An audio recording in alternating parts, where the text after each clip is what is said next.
Good afternoon, everybody. Thank you so much for coming over to the Tate Center. My name is Eleni. I'm the director of the Carter Real Estate Center, and we're pleased to have the Office of Sustainability over here in our neck of the woods and sharing this event between the real estate group and the Office of Sustainability. I just had a couple announcements from the real estate club side. If there are real estate club students here, or if there's people that want to be part of the real estate club, this is one of their meetings, and we kind of share meetings. If you have any interest in going on, we're doing a field trip to Atlanta. If you have any interest in going on that field trip, we need to know, you need to sign up on the sign-up sheets over here. And then there's also a sign-up sheet for anybody that's interested in being part of the club. We also made an announcement last week that some of you across campus might be interested in, and that is we have 40 scholarships to give out this year, $2,000 each, sophomores, juniors, and seniors, and basically you have to do the real estate minor, basically, to be eligible for the scholarship. We'll be opening up the application process next week, and again, there's information on the table there, so you can take that with you. But anybody across the campus, any major, is eligible as long as they're willing to take some business classes, some real estate classes. So with that, I'm going to turn it over to Ashley and Aaron to talk about some of the things the Office of Sustainability is doing.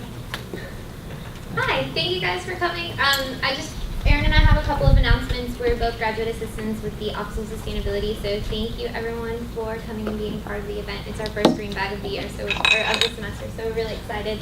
Just a couple of things. The food that you guys are eating produce is locally sourced by GrowFood Carolina. And then we are also, this is a pilot event for pre and post-consumer composting with catering. So Caitlin and Erica are right here next to the composting bin. So your plates, cups, and cutlery can all be composted along with your food. So when you're leaving, if you want to just drop it off right here, and just no plastic. All right, you're also kind of do Thanks. yeah. Just a quick plug for some of our other events that are coming up here at the end of September. During Fall Family Weekend, we've got a bunch of stuff going on. That Friday, September 27th, we are partnering with the Office of Student Life, the SGA, and Public Safety during the annual bike auction. And so we'll be out there promoting the new bike share program. Public Safety will be out there registering the bikes on site, because that's an important part of bike ownership here in the city of Charleston. We're also looking to get local bike shops out there doing simple on-site repairs for the bikes that the students are purchasing out there. So look forward to that this Friday, September 27th. And then on Saturday we're doing, as a part of the Green Apple Day of Service, we're partnering with the Carter Real Estate School, Student Life, and the Charleston 40. So we'll be hosting, co-hosting two sustainability tours around campus, one in the morning and one in the afternoon, on Saturday, September 28th. So just keep your eyes out for more information on that. All right, to get things started, I'm going to introduce our moderator for today's event, Jesse Baker. He is our newly hired academic coordinator for the Office of Sustainability. I believe he's been here just under a month, and we're excited to have him here at the office. And let him take it away from here. Thanks.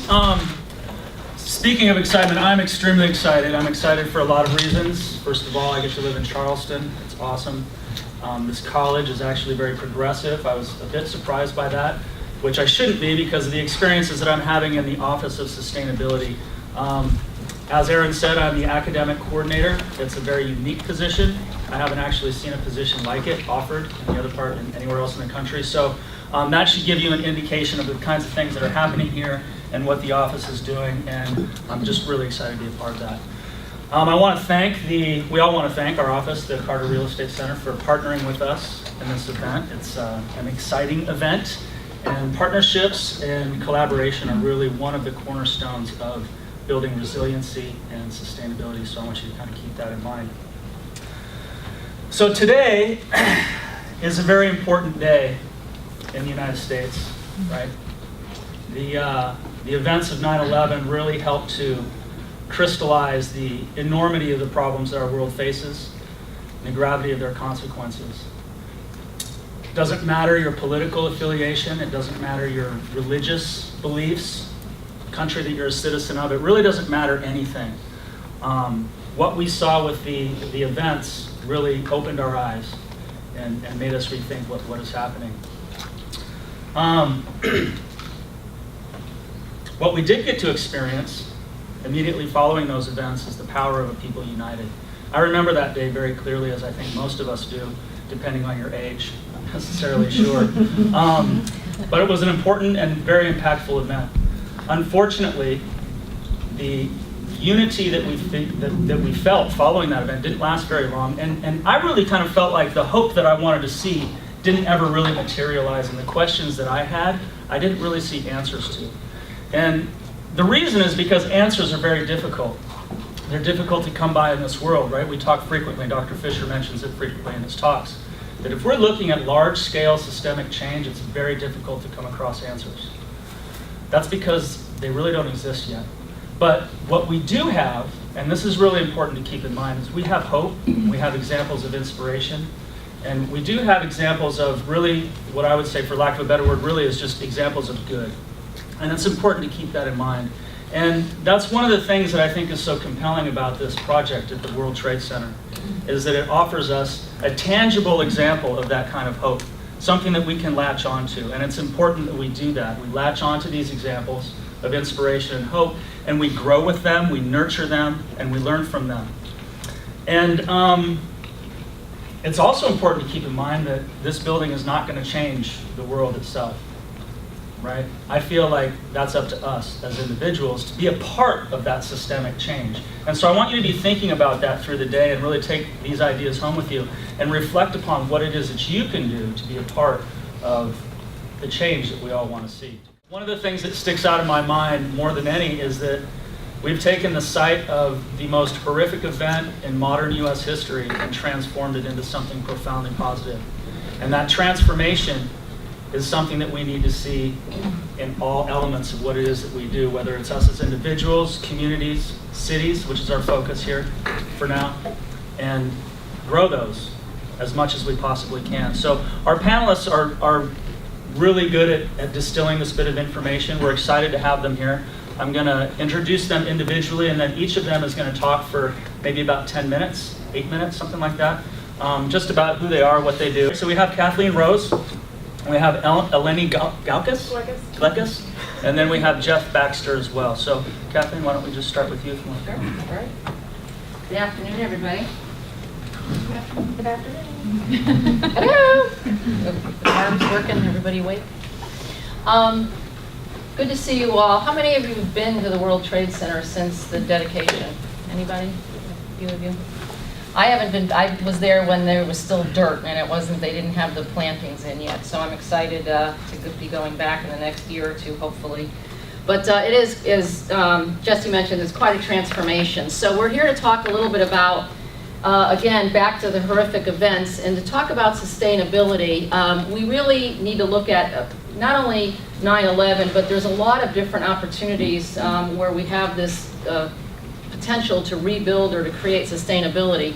And there's a lot of different disasters, either natural or man-made. The question then becomes, what are those impacts to the economy? The work that I do is around real estate market studies and economic development. So those two strategies together, we have to look at really, when we consider the pillars of sustainability and the foundational work that we do, it's really about economic sustainability for our focus. But you know, some of the things that we think about when a disaster happens or something occurs is the impacts on the employees, the facilities, the customers, the tourists, the supply networks. All of those things are dramatically impact. Everything, it goes on pause for a moment. And then what we have to decide is, what do we do next when that disaster strikes, whether it be natural or man-made?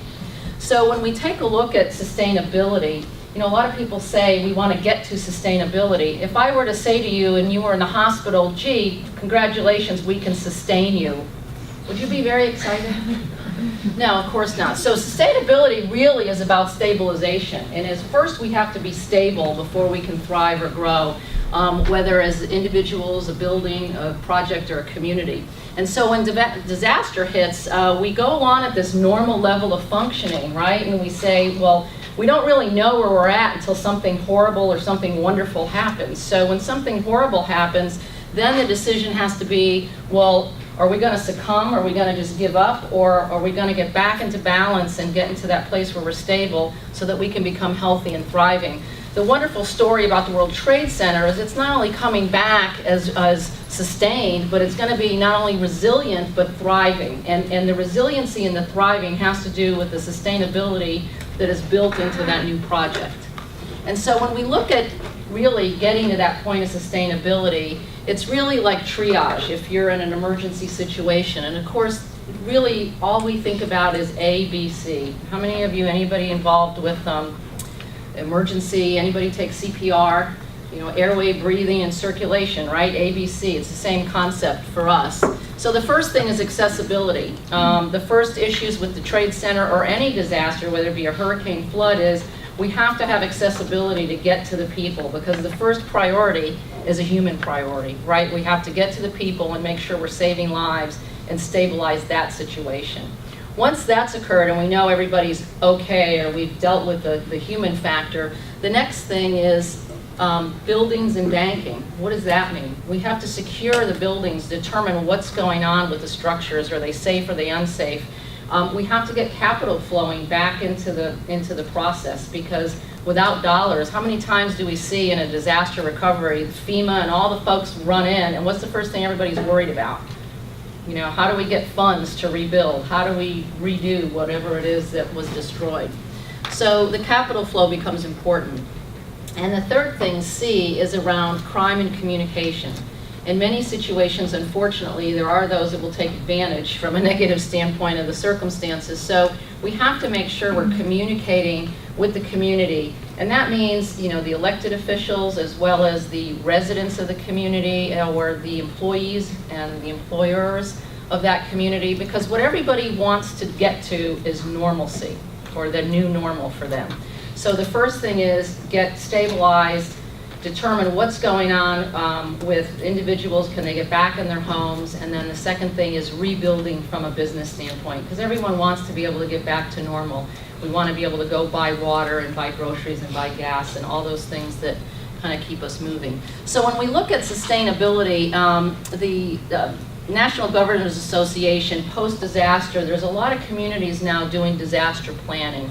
And the important part of that, and not only on the public sector side, but on the private sector as well, because the private sector obviously is impacted. The World Trade Center was not a public project, it was a private real estate venture.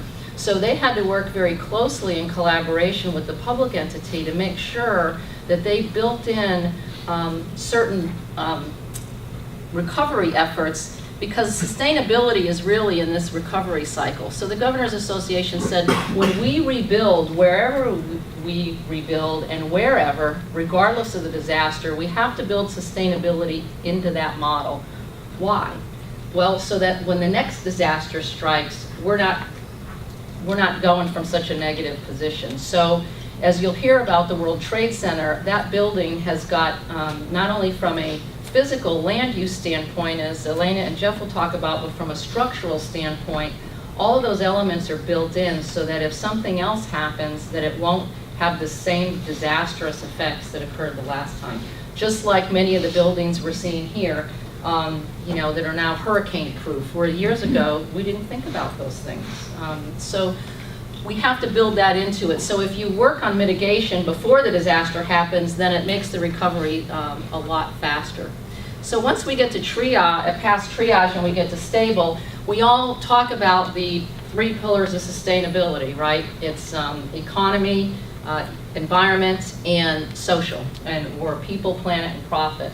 So what a lot of times when we say sustainability, we always think about it in terms of the environmental aspects. But what Jeff and Eleni will help us understand is it's not just about the land use and the structure from a green standpoint and sustainability environmentally, but also from the social aspects of connectivity, the community structure, housing, social interaction, as well as the capital flow. Because without dollars, the reality is we have to make all of that work together.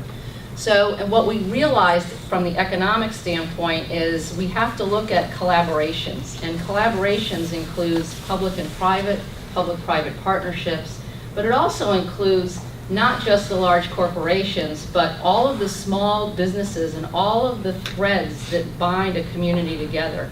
And that's why we have a lot of the folks in the small business community very engaged, because it's that corner store that matters at that point. It's the local school that matters. It's the small business around the corner that begins to matter, because that's what feels normal. As much as the larger corporate office building reopening and letting their employees come back to work, it's all of those small things that make up community that become important. So the small business and entrepreneurship side of this recovery is critically important, not just the corporate side. So to give you some examples, we looked at a couple of different perspectives from a case study standpoint. The Deepwater Horizon oil spill. The critical path for them back to sustainability was around tourism. And the fact that their tourists, their primary economic base was not only tourism, but the fishing industry and the shrimping industry. And so all of those small businesses were dramatically impacted from that event, and they had to get really back to sustainability from a tourism standpoint and do the cleanup. So they've made a nice recovery. That's another story that's a positive one, just as much as the World Trade Center attacks were, as they've come back and they've been very resilient, and they've had a really great comeback in terms of that. But that was really driven by a lot of the small business. And of course, 9/11, the dynamics there, it was not only New York City that was impacted by those events, but Washington, D.C. and Pennsylvania. And the important factors in that dynamic from an economic standpoint were the capital flow and the commerce. And that's because those were centers of finance, centers of government, and those things that became important. So we can't assume that the dynamics and the critical paths are going to be the same in every situation and in every community, whether it be a large city or a small town. It just depends on what its economic base was to begin with. So that becomes important for us to think about. So that sets you up to hear more from Elena about what's going on. But if you want to read more about disaster recovery and the framework of that and that model, you can take a look at FEMA has a recovery framework document that might be interesting for some of you to take a peek at. And with that, I will turn it over to Elena.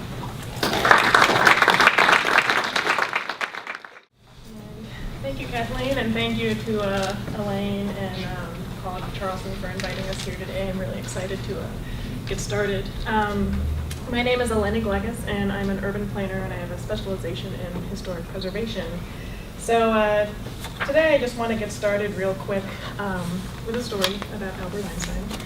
And the story goes that he's on the train, and he's got his three-piece suit on and his little top hat, and he can't find his ticket. So he's looking through his pockets, he can't find it, he can't find it. And so the conductor comes up to him and he goes, "Oh, Dr. Einstein, I know who you are. It's okay, you don't have to worry about the ticket."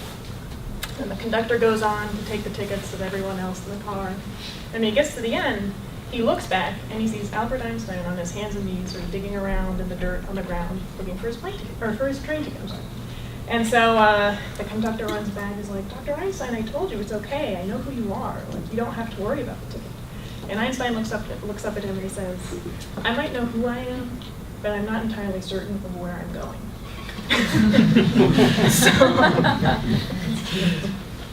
Like I was saying, I am an urban planner, and so I think of things in terms of networks and systems and community and policy and how, kind of all, we're all connected to one another.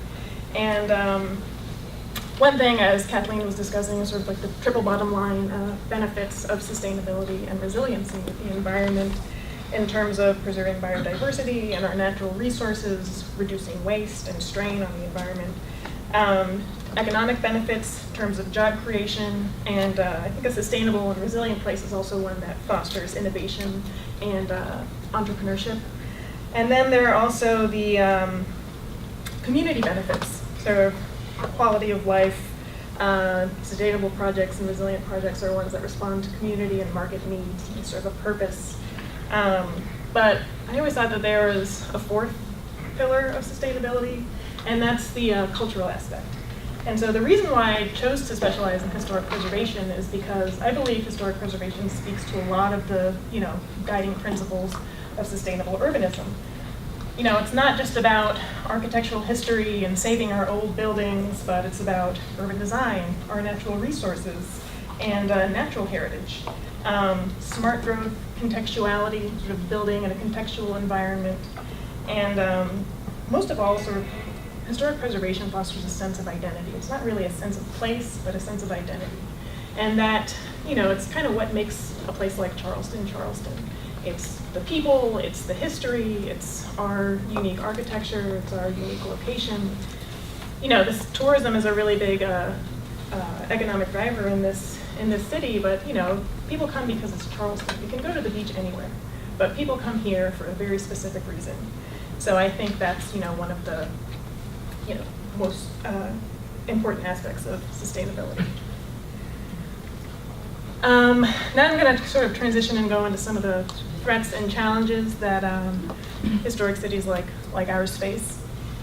This is Venice in St. Mark's Square, which is probably one of the most highly visited tourist destinations in the entire world.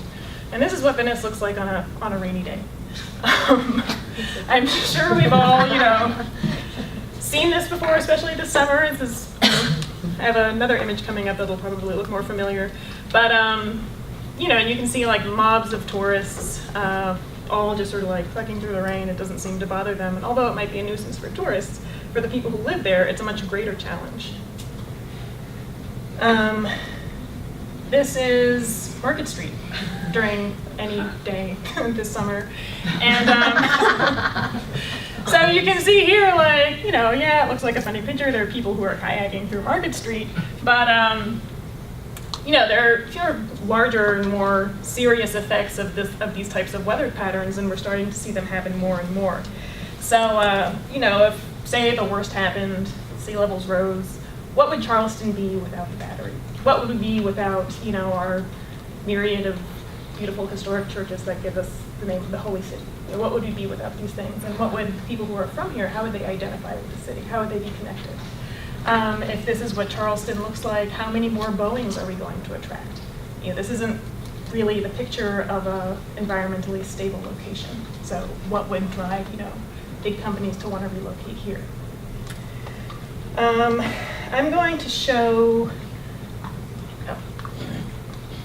I'm going to switch back to that, but I'm going to show an image here. This is from Architecture 2030. I encourage you all to go Google it and look it up. And they did sort of case studies of what our coastal cities would look like if the seas actually did rise. And nobody knows really how much is going to happen. It could be 6 inches over the next 100 years. It could be 6 feet. This is what the historic district of Charleston looks like with 1.5 meters, which is about 4.5 feet sea level rise. I mean, we're going to basically lose half of the historic district. We're going to lose the Battery. We're going to lose White Point Gardens. We're going to lose our port, which is another, you know, Charleston is a port city. It has always historically been a port city.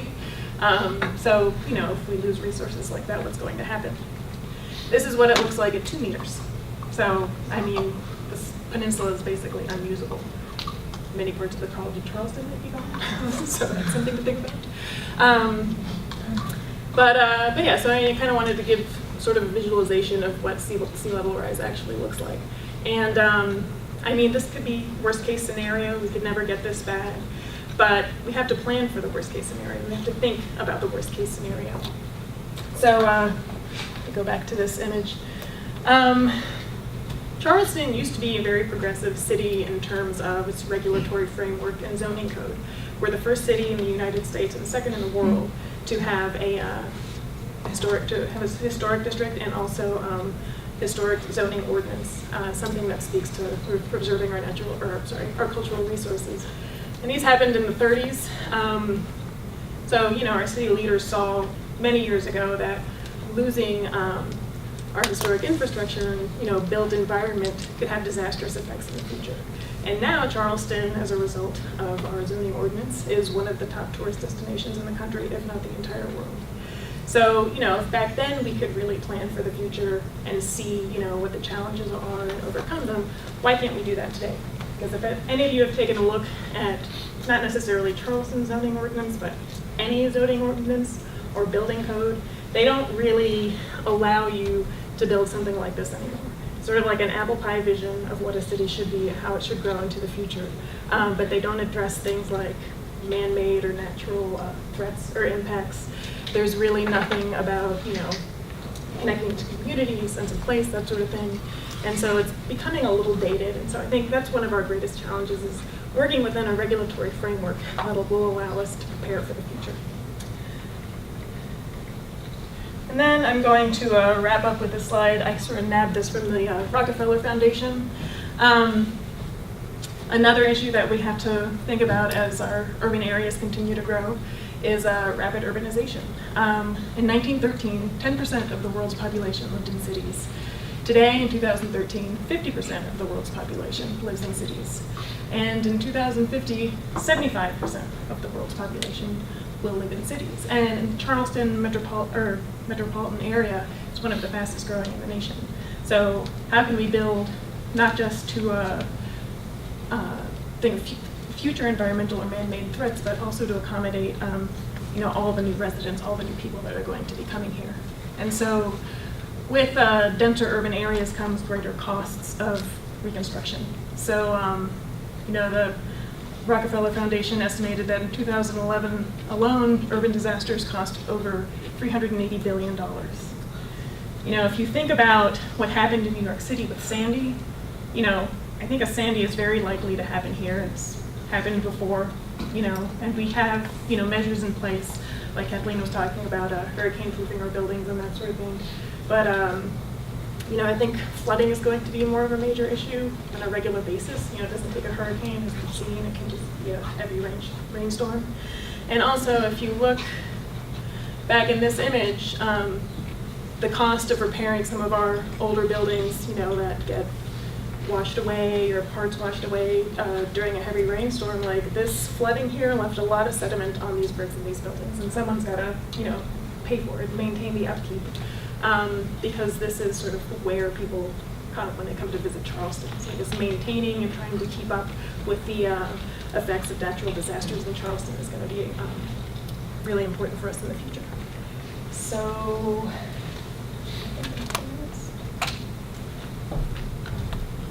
Yeah, with that, I'd like to wrap up and pass it over to Jeff. So, I think taking a more heritage-based and heritage-based approach to urban conservation and urban sustainability in the future will pay off for us in the future. So, thank you.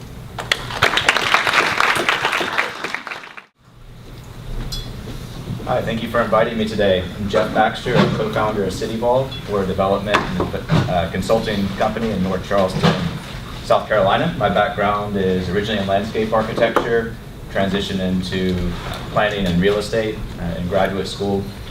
Spent a lot of time, I was at Harvard Graduate School of Design. I had the opportunity to spend a year researching Detroit with Alex Krieger and Matt Kiefer, which was really a great opportunity to talk about the stress and impact to a city and trying to rebuild, whether it's a natural disaster or man-made or economic. I'm gonna switch to it.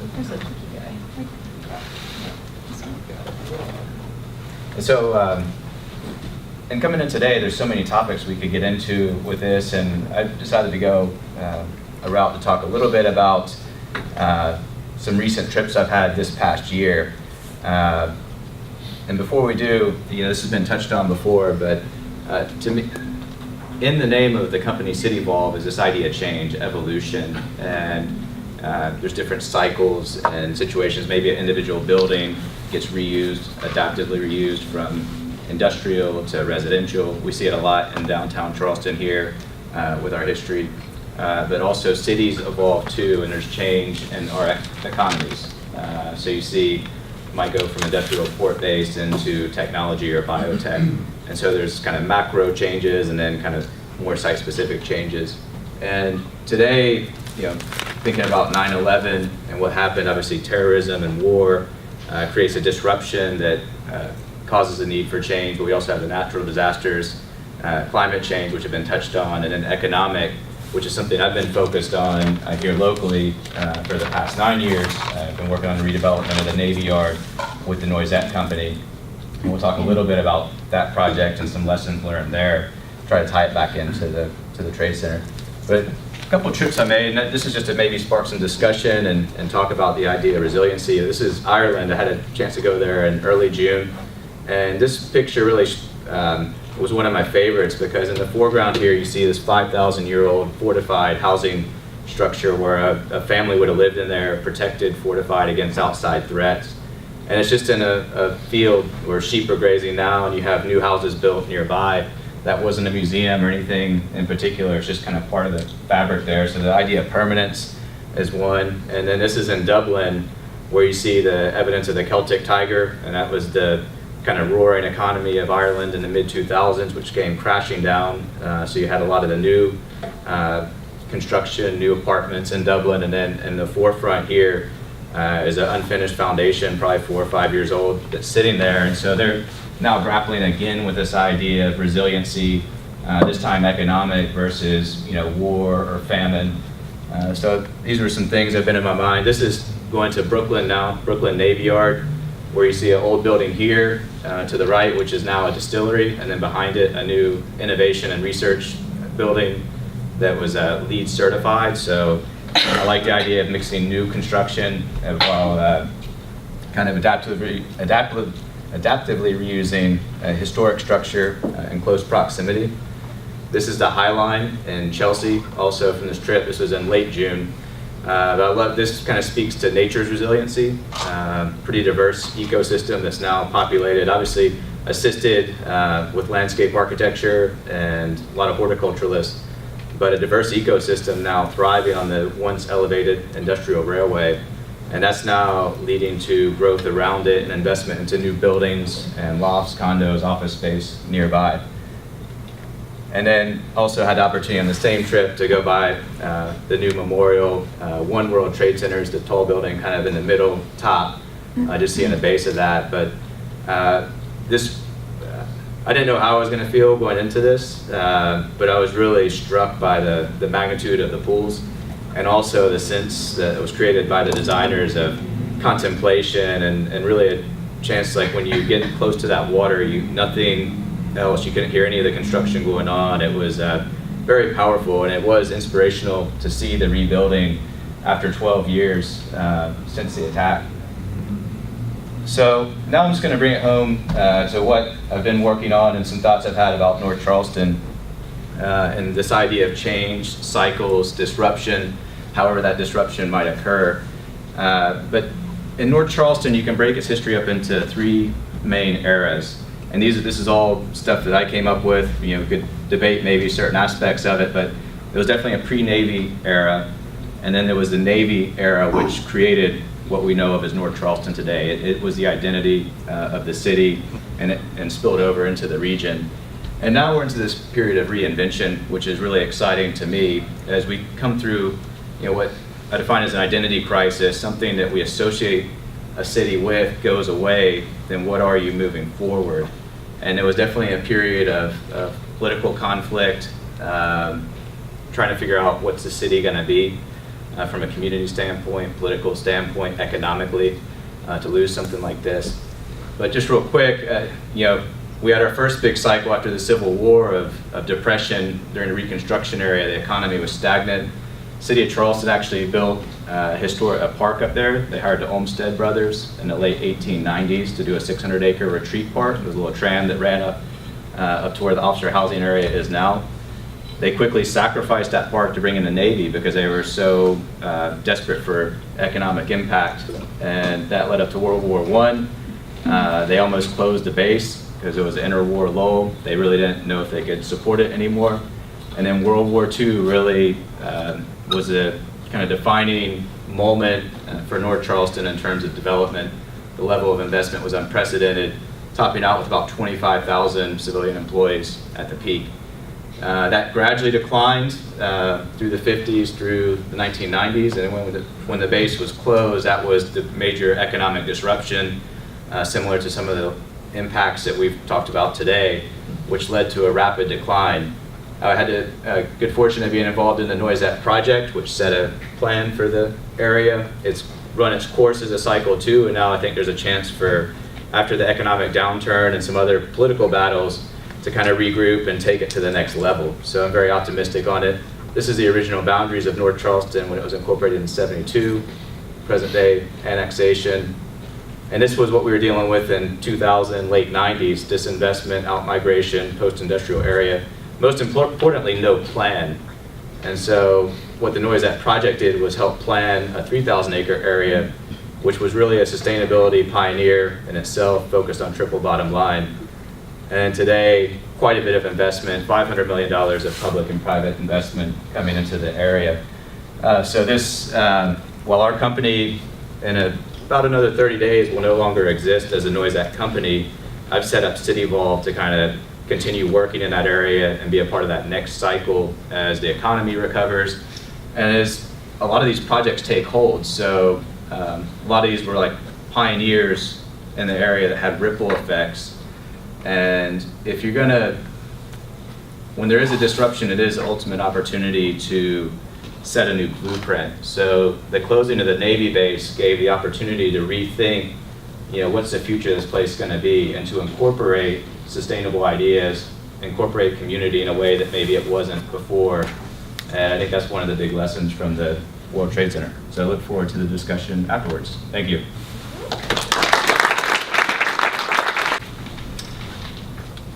That was great. Thank you guys. That was awesome. Nice mix of ideas and thoughts. Very informative. I'm sure everybody found that very interesting as well. So I kind of want to start out with kind of looking at where we're going to be headed in the future. And I really want to encourage people to ask questions. I'm going to maybe pose a couple questions here and there to get us going, but please do not be shy about asking questions. These types of events really thrive off of that, so don't hold anything back. But I'm kind of wondering what you guys, we talked a lot about the future of cities and what you think the future of cities will look like. I mean, cities are key to a more resilient future and promoting sustainability.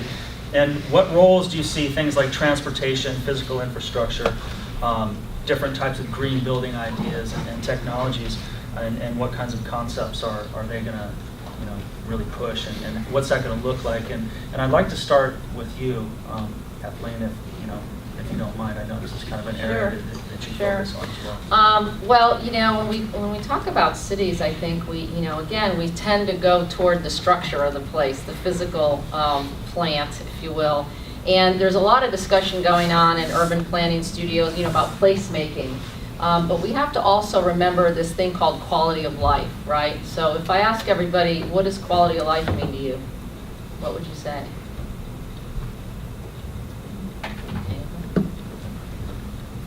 I'm going to start calling on people. Quality of life. So, it might be different from somebody that's young versus somebody Right. that has a young family versus somebody that's elderly, right? Everybody's quality of life is different depending on where they are, both in their age and their personal career cycle and that kind of thing. So I think the big important thing for cities is not only quality of place with the physical structure that we all design, but that's the hardscape element, but we have to remember the people, right? And so the quality of life piece is the people.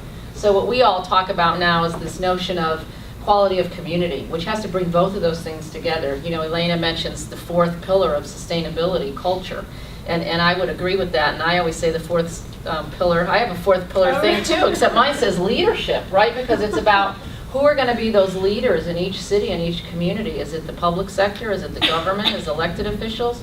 Or is it the business interests? Or is it grassroots efforts of citizens? So I think we have to just really think about the holistic approach of cities from that perspective. So that's my thoughts on Eleni, that. I think you had some really interesting perspectives on that. And what I found interesting about your presentation and the work that you do is that you work in a, I'm going to say linear scale. I don't know that that's really accurate or not, but you really go back and you're into historical preservation. So how do you work on that? How do you draw that balance when you're doing I what guess you it's do? a constant struggle, but the way I see us developing, resilient cities in the future is addressing some of these concerns. And so a lot of it is updating our regulatory framework. A lot of it is, I feel like there's a lack of knowledge base around, urban planning and sustainability and what a green building actually is. I get a lot of pushback that, solar power, that doesn't work.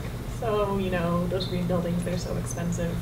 And, you know, there's still, we're working in this sort of like disconnected world where, you know, our municipalities aren't really talking to our developers, who aren't really talking to our community leaders and so on and so forth. And so we're kind of, you know, getting lost in the shuffle. And so, you know, I really see, and also like our industrial aspect, but like I know the port is really big in Charleston, but you know, when you say port in Charleston, sometimes, you know, you get a lot of really angry responses. There are a lot of people here who would rather not see it here. Same with the cruise industry. So, you know, we really have to reach out and work with everyone. You know, we're a waterfront city, we have a lot of resources, and we have a lot of room to accommodate all of these interests. And so I see a resilient city in the future as one that is transparent, one that is interconnected, not just in terms of like transportation, but social connectivity, one with a government that works, you know, with private interests, with community, that sort of thing. I mean, there's room for everybody here. And, you know, if we work together, I think we really can, you know, develop a city future here in Charleston. Thanks. Jeff, I think one of the things that I got from your talk too that I thought was really awesome was when you visited the World Trade Center site and you reflected literally at the reflecting pools there. And I think that there's a lot of room for that, you know, and when we tie that kind of, you know, you mentioned being inspired by visiting that site, and a lot of the work that you do is tied in with what Eleni does as well. And so curious what your perspectives are on that in terms of maybe some of the less tangible types of things and how maybe those can tie into the more tangible things that we like to see on the ground. Yeah, I think moving forward, projects like the rebuilding of Ground Zero, 16 acres, it's taken 12 years to get to the point where the tower's out of the ground. It's going to be finished next year. Incredible amount of struggle and conflict over that site. And it had its own unique issues because of kind of people perishing and you know, human remains in the pits where they had excavated. So it was unique in that sense. But moving forward, our projects are all going to be more and more like that. The Noisette project, which is a subject of a separate presentation on its own, went through a number of different ups and downs and political struggles and conflicts. Well, the Navy base as a whole started in 1993 when it was announced, became kind of a political football. And I think as we build our cities and as the cities get more and more compact and we're trying to do more with less space, more people, it's a messy process. And you gotta, if you're in this field, whether you're on the public side or private side, it's not always pretty when it's happening, but the one thing that was nice was when I was at the pools, at the end of the day, once all that kind of settles down, it was like, this is a beautiful place, and there were a lot of decisions that went into that. A lot of different people participated on the public to private, the political side, to get that done. And I think the hope should be is that you understand it's going to be tough, but at the end of the day, you want to look back and kind of be proud of whatever happened there. And I think they've done that, and there's a lot of great write-ups on those struggles. And I think it's something, if you're interested in it, you know, to go read up about it. Is there anything specific, and this any of you can answer, here in Charleston that has kind of similarity issues at play? I mean, I'm thinking of the trade centers came down like that, right? You know, it was a total destruction, and we're working in a different type of framework here. You know, we don't want to destroy things, we want to preserve things, but we want to integrate new ideas and new concepts and new infrastructure. Is there anything specific that any of you can think of here in Charleston that sort of reflects this combination of the old and the new in a way that preserves cultural heritage and moves us forward? Well, you've been here longer than I have. I mean, I think definitely. I mean, I think the peninsula. I didn't grow up here, but the peninsula didn't used to be. Well, let's just take King Street. Started with you know, Mayor Riley building Charleston Place or helping get Charleston Place going, and Charleston's an overnight success story. It's now like #1 tourism, #1 all these different awards, and people love coming here, and development's kind of just cruised right up on King Street. Overnight success stories are usually a lot of struggle and effort over a long period of time that then become visible. And so for Charleston, it started in the early 70s with a few projects that were thinking long-term, and then it was a commitment to a vision, building by building and block by block. And then that is now accelerating as, it's reached kind of an intensity level. So I think Charleston kind of lives it in terms of, that's just an example of how these things grow and then accelerate over time, and you want to try to make sure you make moves that don't decelerate or arrest that acceleration, but doing it in a responsible manner. Right. What's going on here? I have to imagine there's at least some questions in the audience given the focus. Yes. So everyone mentioned at least one case of some kind of economic development as part of resiliency, whether it was the Gulf Coast or the Brooklyn Yard or Manhattan, whatever. But all of them were based on using economic development, sites of tourism, things that could be leveraged into some kind of profit.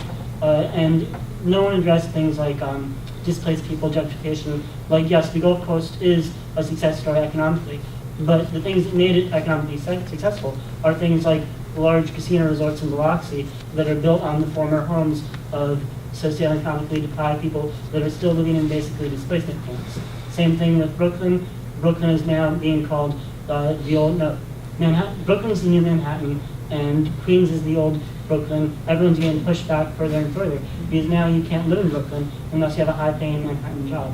So we've heard this economic side, but where's the community side? Where's the effort to preserve community, not just preserve tourist sites that rich white people like?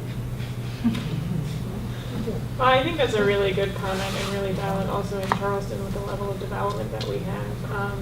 The more that the peninsula grows, the more expensive it becomes to live here. I'm a new transplant to Charleston, and when I first moved here last year, I noticed that, a lot of the rents for such a small city were like back in Brooklyn where I used to live. I mean, they were crazy expensive to live down here.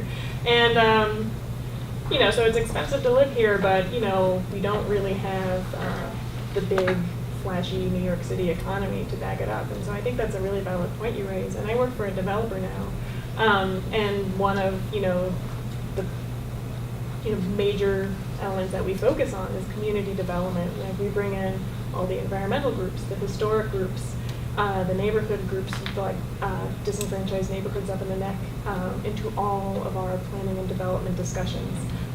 We don't just do it as a formality. We listen to what they have to say. We provide them with, things that they need, whether it's a supermarket, because a lot of people up at the neck, they shop at gas stations for their food, like things like that. Like we're trying to respond not only to the economic needs of Charleston as a whole, but also to the community needs of the places that we're going into. So, job creation is very important for us, providing, sort of structure and framework and actual things that people need that's accessible to everyone also in our developments. Like that's one thing we really try and focus on. As a quick follow-up to that, but in your presentation, when you talk about Charleston culture, you mentioned Antebellum Mansions, the Battery, and the Market. Mm-hmm. When you speak to the people up in the neck, or in North Charleston, or wherever, what do they say about those sites? What's their level of interest in them? And why then, when you present to a college, do you not incorporate that feedback rather than just focusing on the Battery and the Market? Well, I was just bringing up, like I said, I'm pretty new to Charleston, so I was just bringing up those examples as something that everyone knows about when they think about Charleston. What people don't really know about is like the Gullah and Geechee heritage that is so prevalent down here. Charleston is an incredibly diverse place. It's, for such a small city, we have so many different layers to our history, so many different layers to our culture, and also cultural and societal traditions. So, there are many different groups of people that have come here over the years, and more people are still coming. Everyone's heritage and everyone's background is just as important. And that fourth pillar we talked about with culture and leadership, the best example of that discussion is Katrina in New Orleans, and what they're doing to try to rebuild. In our community in Davidson, the leadership made a decision around having diversity of housing, and so they have what we call inclusionary zoning, so that any new development project is required to include affordable housing as part of the elements of the project. So, and that's managed by the housing authority. So, it really has to do with the culture and leadership in the community and how important they place housing and diversity and those kinds of things into into the mix. And some communities, frankly, we work with a lot of communities where you raise the issue of affordable housing or diversity, and they don't want to talk about it. So, not their problem, right? Somebody else's problem. So I think it just has to do with how those conversations go at the local level.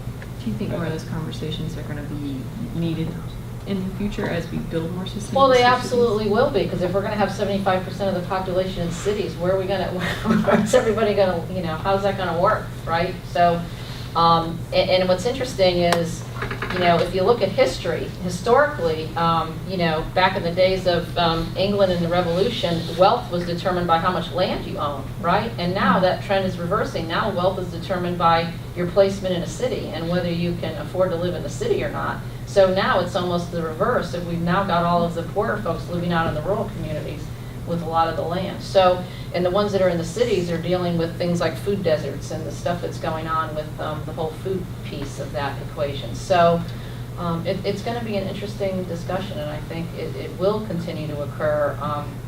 I often raise it when I'm talking to communities. I like to kind of create what we call disruptive discussion, meaning how are you going to deal with this?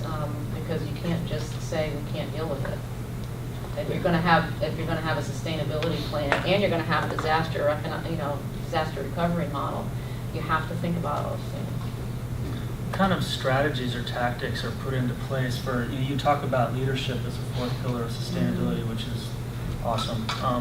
But are there strategies that you've noticed that leaders from maybe underrepresented communities that are working towards access at various different levels, that they exhibit across different groups? Is there anything that you've noticed that is more effective, or examples that you've seen that have resulted in positive impact? Yeah, well, the example of Davidson is actually a zoning ordinance, a regulatory framework, which requires affordability and housing built into the model. A lot of it just has to do with bringing those folks to the table, and communication and transparency. I mean, that's probably the first most important element.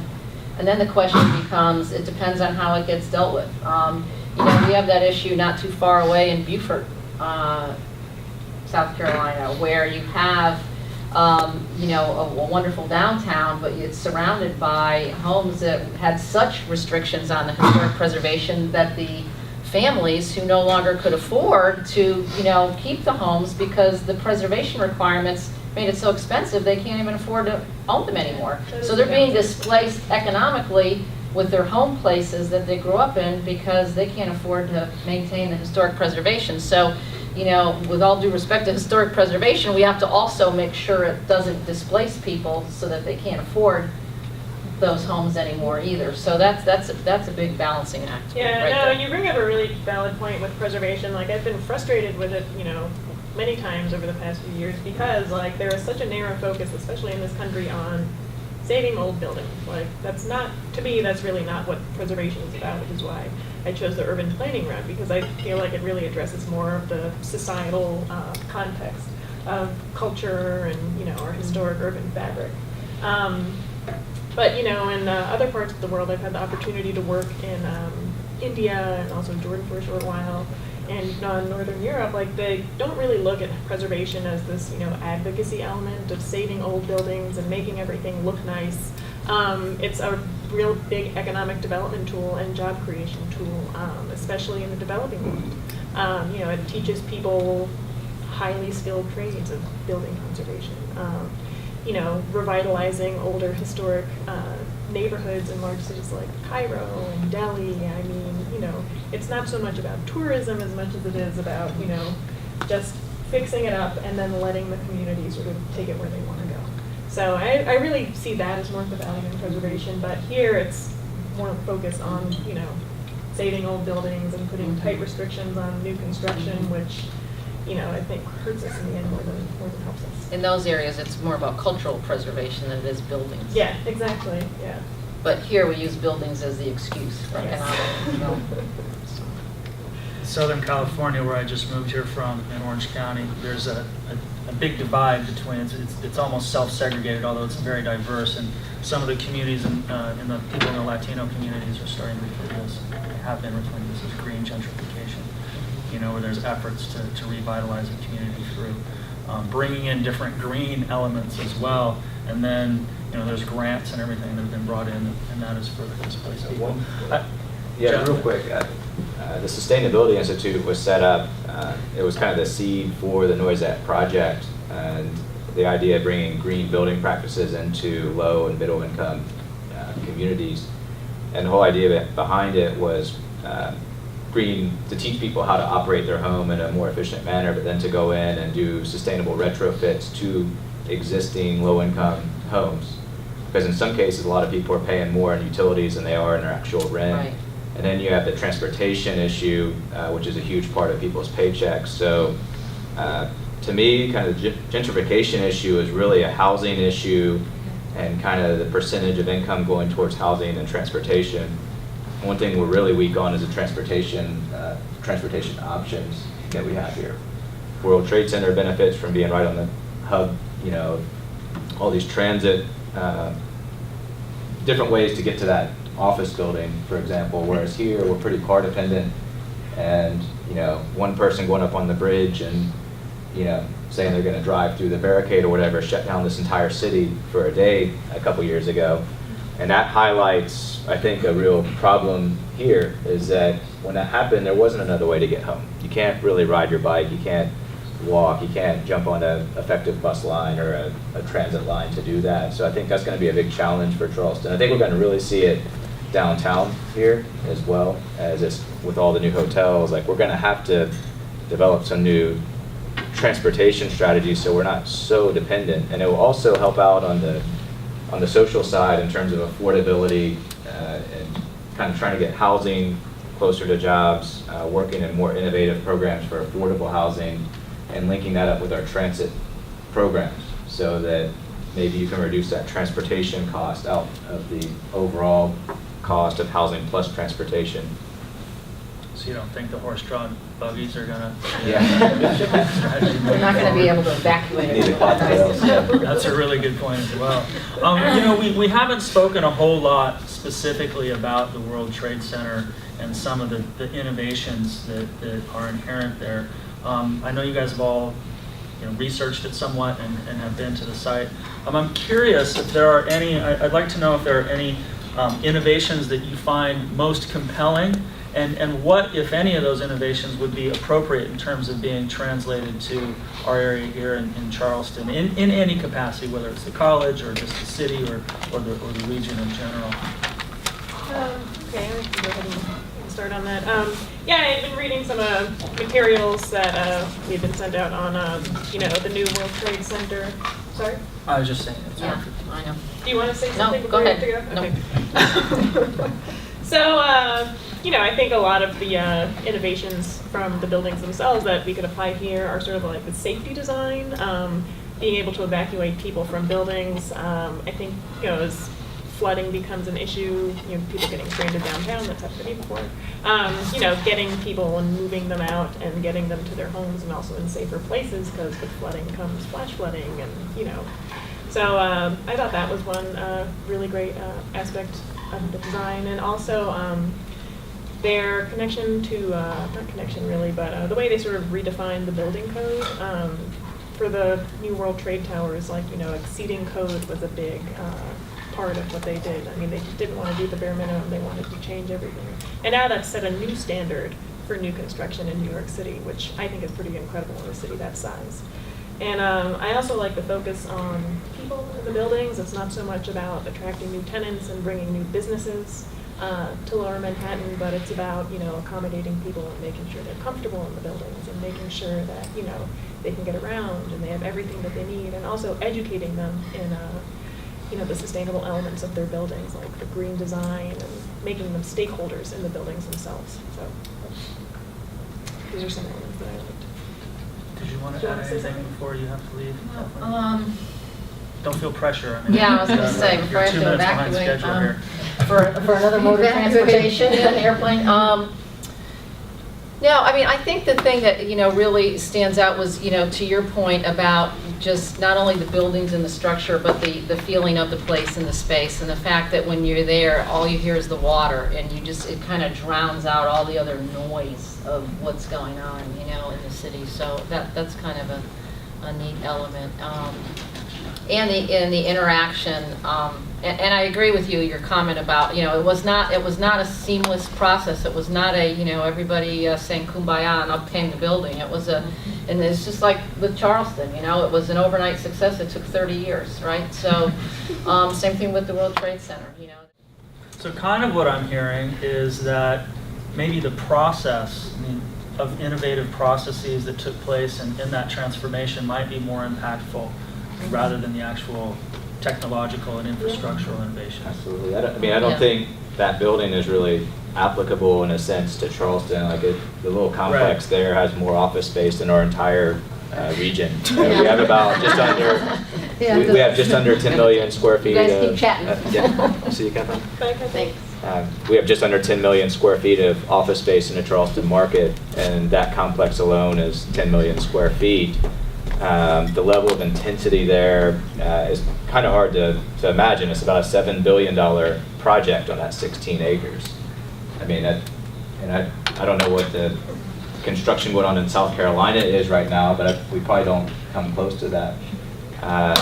And I think what smaller cities like Charleston are looking at is definitely the change in office space. I'd be interested to see what their thoughts are, or talk to people who are actually a part of the development team there, like how the space is arranged. But they're dealing with really big tenants who are taking, have 5,000 employees. But what we see in Charleston is this move to where office, like the flagship 1600 meeting, we've got a building called 10 Storehouse Row, there's an innovation center, which are more flexible working spaces, and the role of technology and changing the way people are actually using the buildings and coming in to collaborate, but then working from other places or working remotely.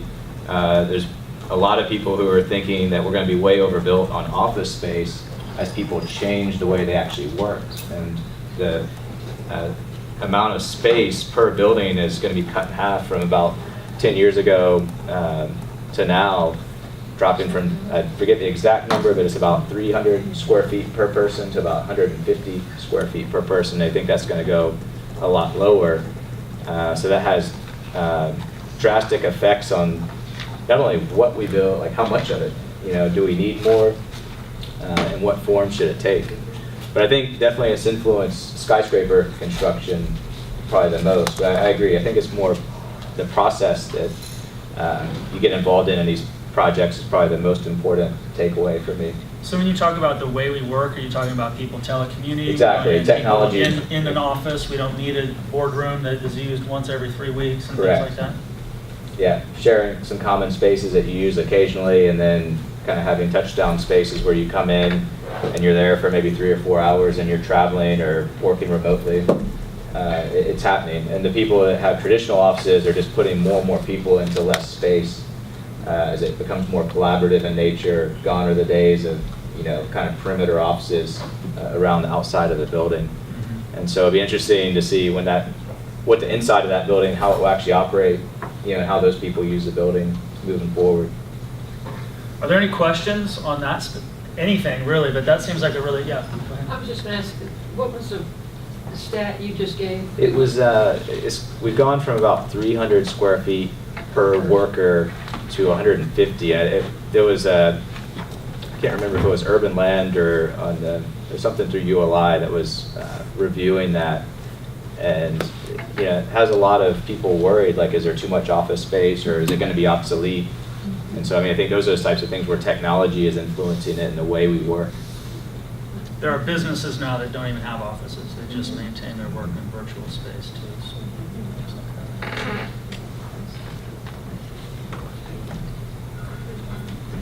like that. Okay, good. If we were, there's discussion about preparing for the worst case scenario.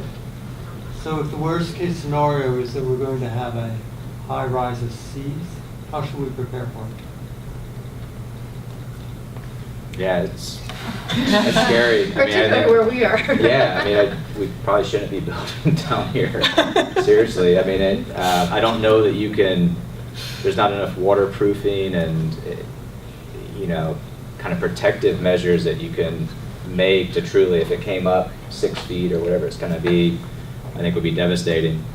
And we'd probably be looking at a massive out-migration. I don't think you can protect against that from a kind of a building standpoint, like where we're just raising everything here.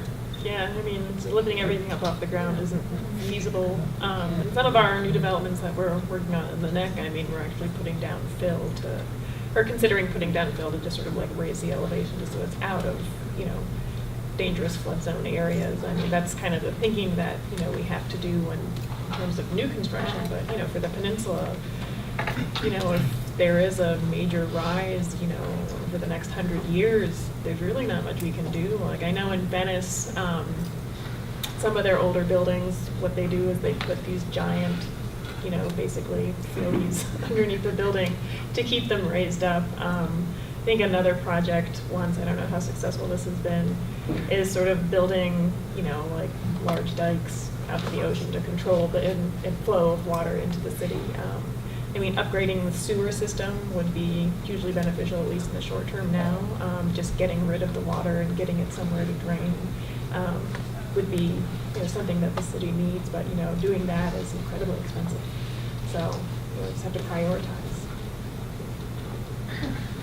Yeah, I think that would have been interesting to get Kathleen's perspective on the economic impacts of that. I think of Amsterdam and places in the Netherlands that are below sea level and the things that they've been having to do for a long time. But, when we talk about sea level rise, and Dr. Fisher, I imagine you probably have some comments on that, or at least some ideas, not that you have to say anything now, but I mean, I've always been told, like when I first started looking at this, people were really concerned about, what about impoverished people living in low-lying areas in Bangladesh or islands in the Southern Pacific, what's going to happen with all those, hundreds of millions of people, And I always thought, well, what's going to happen to Los Angeles? What's going to happen to New York? We can't just pick up and move, So I think those are interesting things to think about as we move forward. Well, I think we saw Sandy New York wasn't prepared for that, and Sandy was an example.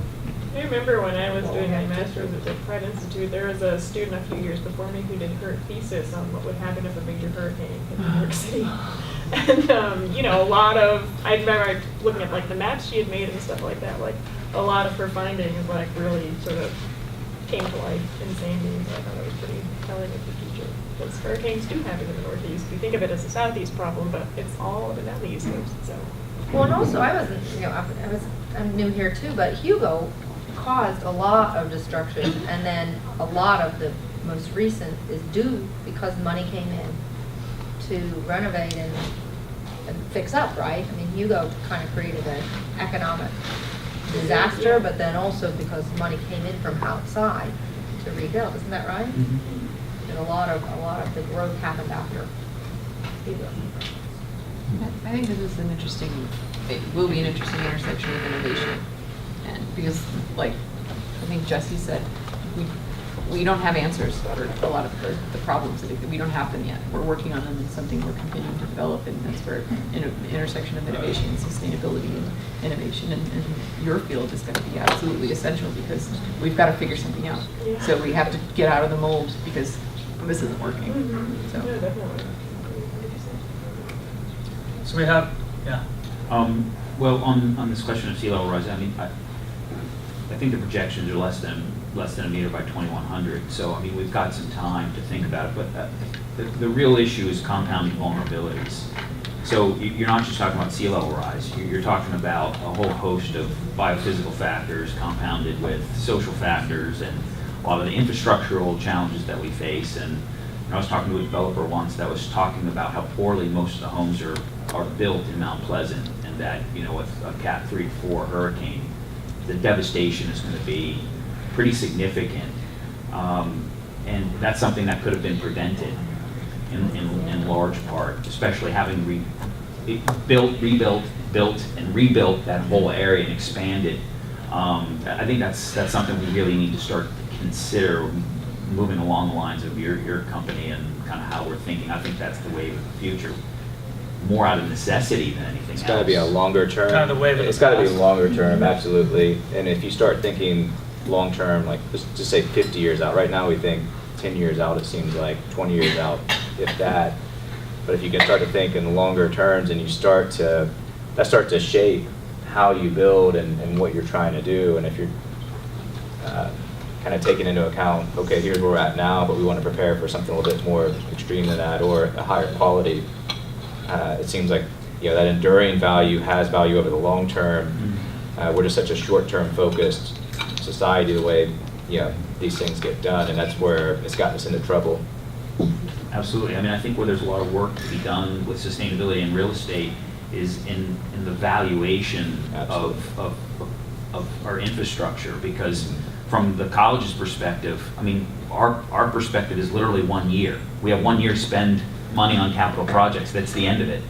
And so if that money is it's very difficult for me to carve out space for sustainability, no matter how we show life cycle analysis, we do all of these things to demonstrate that the value is there, but from the higher up in the state's perspective, it still comes down to spend the money in a year, and it's hard to justify removing basic elements of a building because you're going to build in resilience and durability over the long run with that extra little bit of money.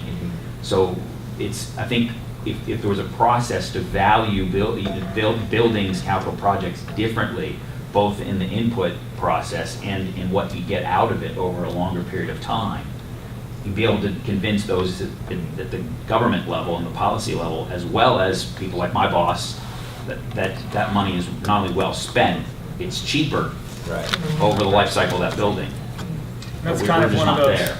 Yeah, and that's sort of like a process innovation that we've sort of elucidated from this talk too. I mean, I think back to your slide, Jeff, that you showed from Ireland, the house, 5,000-year-old, foundation there, and it contrasts that with let's slap up a mini mansion in Mount Pleasant and get somebody in there who's certainly going to pay insurance, and when that house gets destroyed, there's economic factors that are compounded by this whole thing, too. So it feels like we really need to be looking in terms of this process and reevaluating the way that we do things. So we've got literally like 2 minutes left, now it's actually 1:30. So maybe I won't ask this final question, but I do think that it's important for us to be thinking about as we go, like what are some of the most important factors that we need to be considering as we move down the pike here in the next few years in terms of Charleston and resiliency and sustainability. Do you guys have any kinds of quick thoughts on that? Well, I mean, I just reemphasize, community process and, community leaders, government, private industry working together, because we really all have the same interests at heart. We all want the same thing for the city. But, it's just a matter of working together and thinking long term. Yeah, I mean, I think we're in a fortunate position, an envious position of a lot of investment coming into the area, and really it's kind of getting engaged in decisions that are being made at the public level and influencing those, and that just comes from everybody here. That's the public process side of it. If you're not involved in it professionally, and getting into the education issues, the housing issues, some of the social issues that were brought up, and helping to shape what happens. I mean, because it comes back to that process. So we have a lot of good things going in our direction, and when you have that, you can kind of focus more on making it better versus just surviving. So I think we're not in a survival mode right now. We're in a kind of point where we can try to make better decisions than just, okay, this is what we have to do to survive. Well, I want to thank everybody here for coming to this event. I want you guys all to join me.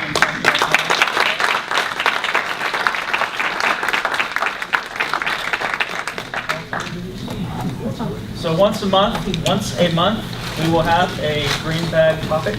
So keep an eye out and enjoy the rest of the day.